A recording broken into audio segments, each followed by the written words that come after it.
2 जून 1947 जब दिल्ली के एक कमरे में करीब दर्जन भर लोग मिलकर करोड़ों लोगों का भविष्य लिखने जा रहे थे। करीब 1.5 दशक से मुस्लिम लीग जिस पाकिस्तान की रट लगा रही थी, वो आज कागजों में उनके सामने सच होने जा रहा था। सिर्फ 2 हफ्तों में भारत के खंडित होने की योजना पर मोहर लग गई।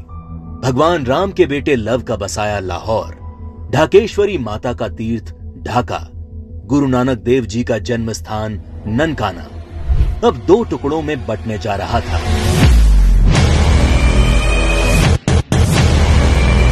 और अगर कोई इस विभाजन की योजना से अनभिज्ञ था तो वो थी भारत की मासूम और निर्दोष जनता, जिस पर यह विभाजन कहर बनकर टूटने वाला था। 1947 को अंग्रेजों द्वारा किया विभाजन देश का पहला विभाजन नहीं था। अंग्रेज इससे पहले 1905 में भी बंगाल का विभाजन कर चुके थे, लेकिन उस विभाजन का पहले बंगाल में और फिर पूरे देश में इतना मुखर विरोध हुआ कि अंग्रेजों को 1911 में अपना फैसला वापस लेना पड़ा था।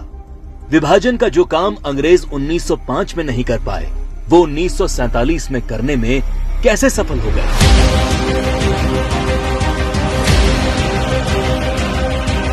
तो जो बात 1905 के बंगाल को 1947 के भारत से अलग बनाती है, वो है कांग्रेस पार्टी, मुस्लिम लीग और भारतीय कम्युनिस्ट। 1905 में बंगाल विभाजन के विरोध के बीच ही 1906 में मुस्लिम लीग का जन्म संयुक्त बंगाल के ढाका में हुआ। बंग भंग आंदोलन के बाद जन्मी मुस्लिम लीग ने 1909 में मार्ले मिंटो सुधार के नाम पर पृथक निर्वाचन प्रणाली मांग से शुरू करके अगले 30 साल में अलग इस्लामिक राष्ट्र पाकिस्तान के नाम पर भारत को मजहब के नाम पर बांट कर रख दिया।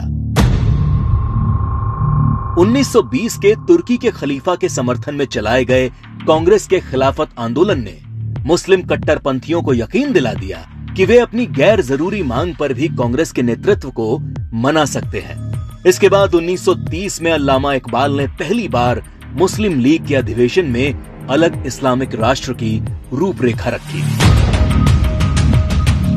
इकबाल की कल्पना के इस अलग इस्लामिक देश के लिए पाकिस्तान नाम सबसे पहले चौधरी रहमत अली ने प्रयोग किया।